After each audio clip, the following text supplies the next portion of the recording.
Let's start with something fundamental: sanitation. Forget modern plumbing. For most people in medieval times, sanitation was rudimentary, to put it kindly. Imagine a small village, houses clustered together, often with animals living in close proximity. Waste management was, shall we say, less than ideal. Most people simply used a chamber pot, a portable container for bodily waste.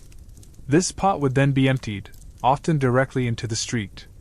Larger towns and cities might have public latrines, communal structures built over cesspools or rivers. But even these were far from hygienic. The smell, you can imagine, was pervasive. It hung in the air, a constant reminder of the less glamorous aspects of life. Imagine walking down a street in a medieval city. The ground is uneven, muddy, and littered with refuse. You're trying to avoid stepping in anything unpleasant, while also navigating the crowds of people, animals, and vendors. The air is thick with the smells of cooking, smoke, and, well, you know.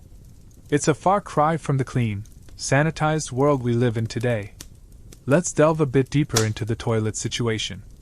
If you were lucky enough to live in a castle, you might have a garderobe, a private latrine that projected outwards from the castle walls. This was essentially a hole in the wall that led to a chute, depositing waste into the moat below.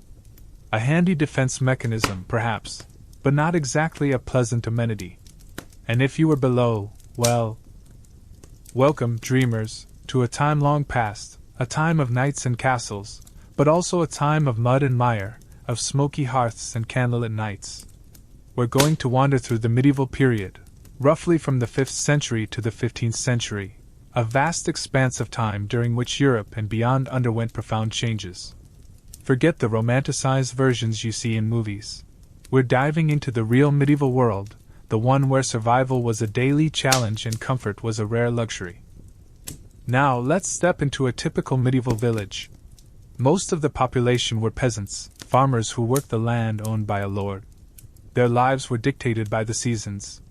Spring was a time of planting, a frantic rush to get seeds into the ground before the weather turned.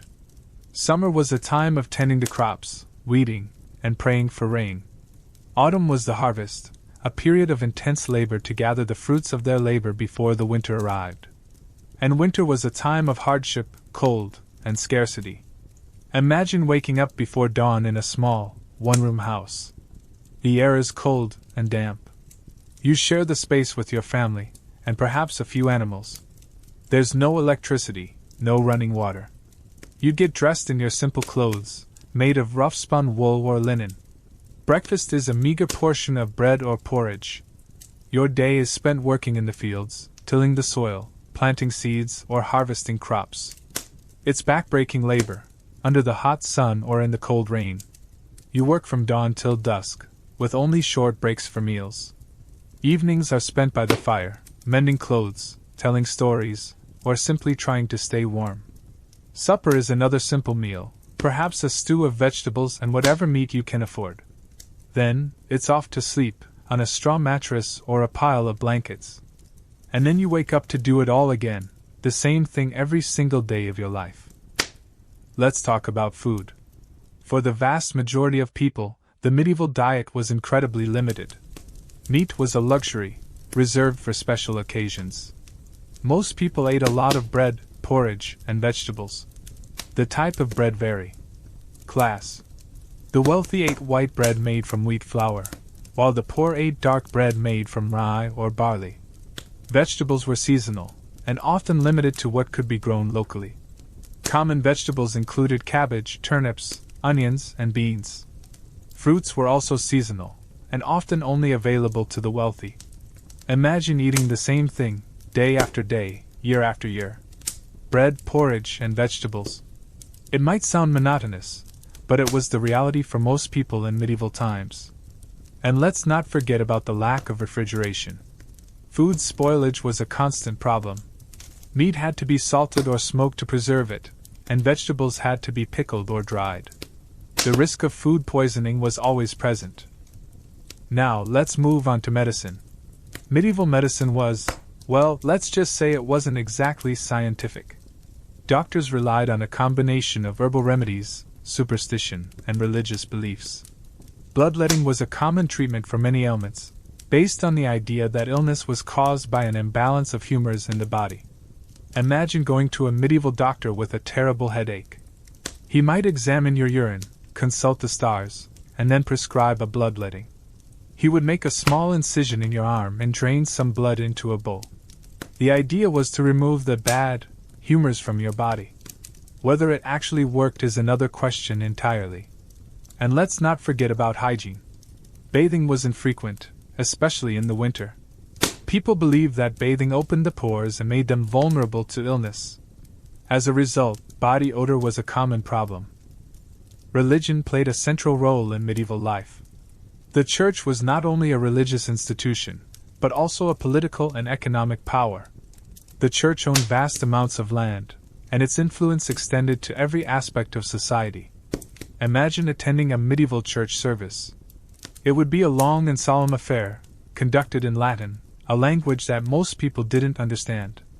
The priest would preach about sin and salvation, about the importance of obedience to God and the church.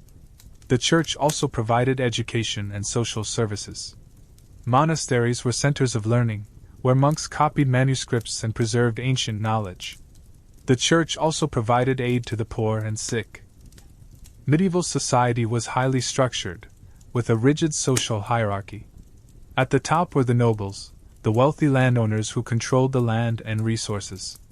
Below them were the clergy, the members of the church. And at the bottom were the peasants, the farmers who worked the land. Imagine living in a society where your social status was determined by birth. There was little opportunity for social mobility. You were born into a certain class, and you were likely to stay there for the rest of your life. Let's not forget the Black Death. In the mid-14th century, Europe was ravaged by the bubonic plague, a devastating disease that killed millions of people. The plague was spread by fleas on rats, and it quickly swept across the continent. Imagine living in a town during the Black Death. People were dying everywhere. The streets were filled with corpses. There was no cure, no way to stop the spread of the disease. Fear and panic gripped the population. The Black Death had a profound impact on medieval society. It decimated the population, disrupted the economy, and challenged religious beliefs. Of course, no discussion of the medieval period would be complete without mentioning castles and knights.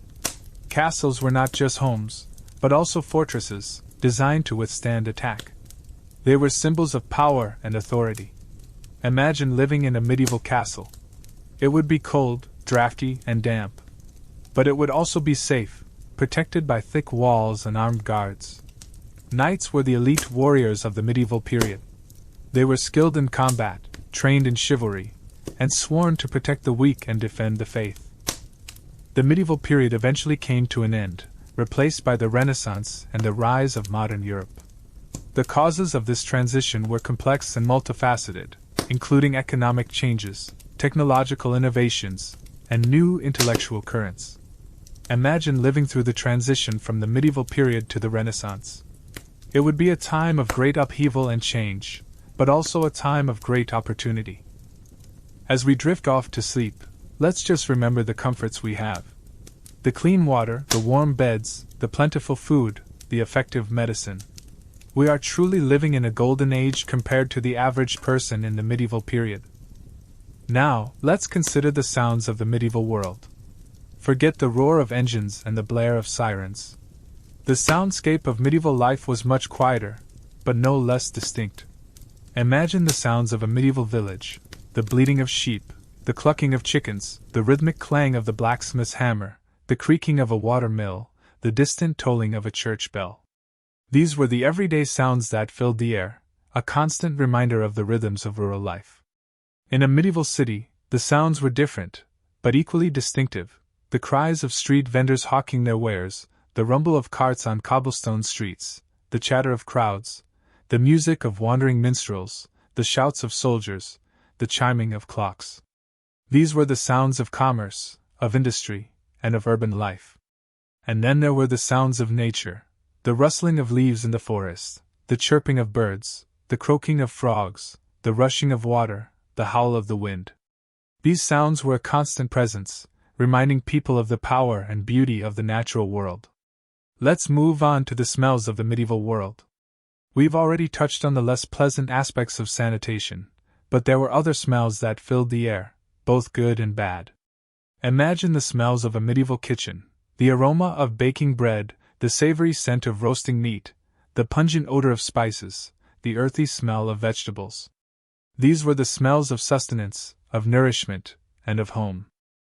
In a medieval market, the smells were more diverse and often overwhelming: the sweet fragrance of fruits and flowers, the earthy aroma of herbs and spices, the pungent odor of fish and meat, the musty smell of leather and wool. These were the smells of commerce, of trade, and of global exchange.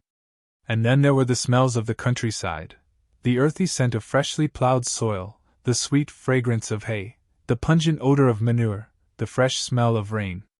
These smells were a constant reminder of the connection between people and the land. Let's talk about the tastes of the medieval world. As we've already discussed, the medieval diet was often limited and monotonous. But that doesn't mean that it was without flavor. Imagine the taste of a hearty medieval stew, a blend of vegetables, meat, and herbs, cooked slowly over a fire. The flavors would be rich and complex, satisfying and nourishing. Imagine the taste of a crusty loaf of medieval bread, a dense and chewy bread, made from whole grains. The flavor would be earthy and slightly sweet, perfect for soaking up the juices of a stew or soup. Imagine the taste of a simple medieval fruit: a crisp apple, a juicy pear, or a handful of berries. The flavors would be fresh and natural, a welcome treat after a long day of work. And then there were the special treats, the luxuries that were reserved for the wealthy: spiced wine, exotic fruits, roasted meats, and elaborate desserts. These flavors were a symbol of status and privilege, a reminder of the gap between the rich and the poor.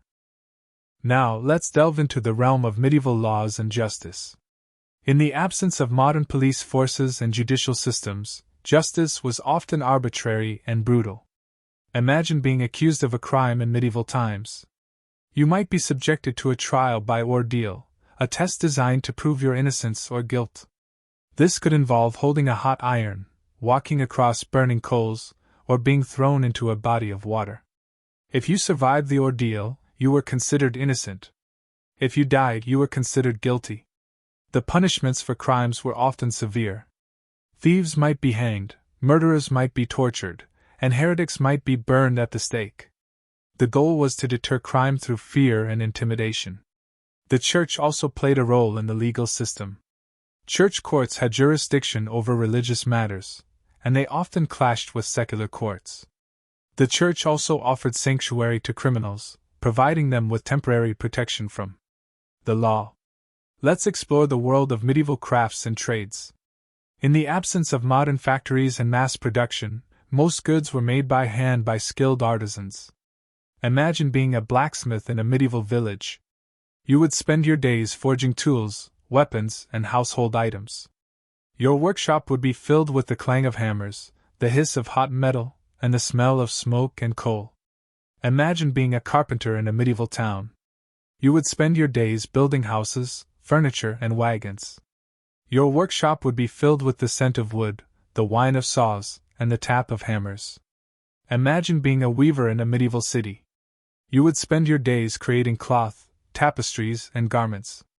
Your workshop would be filled with the hum of looms, the click of shuttles, and the soft texture of yarn. These artisans were essential to medieval society. They provided the goods and services that people needed to survive and thrive. And what about medieval travel? This was an arduous undertaking. A journey of 50 miles may take several days. Most were on foot, or by horse if they could afford it. The roads were primitive and not well maintained, and bandits were a constant threat. Sea travel was not much safer. Ships were small, unpredictable, and prone to pirate attacks. Let's journey back to particular historical events. The Norman conquest saw William the Conqueror sail his forces across the English Channel in 1066, to dethrone and kill King Harold, and install a Norman line of monarchs to the English throne. The Battle of Hastings and the events thereafter changed England forever, influencing its language, culture, and architecture. Or the Crusades, centuries of holy wars where Christendom sought to reclaim Christian holy lands from Muslim rule. The Crusades were driven by religious fervor, the promise of wealth, and the desire for land. These battles left many dead, and the religious tensions between the East and West high to this day. And let us consider the 100 Years' War, a conflict between England and France. Marked by famous battles such as the Battle of Agincourt, Joan of Arc would rise to prominence, helping France to expel the English. The war was long, costly, and resulted in significant social and political changes in both countries. Now let us consider, perhaps, the strangest part of our history, folklore and superstitions. Medieval people held many beliefs that we would consider to be, at the very least, bizarre. Belief in magic was common, and people thought demons and the supernatural were as commonplace as any of us here today. It was not uncommon to pay a witch to help a loved one, or to heal some kind of sickness. Remember, though, to breathe and let your mind wander with this journey. Sleep well.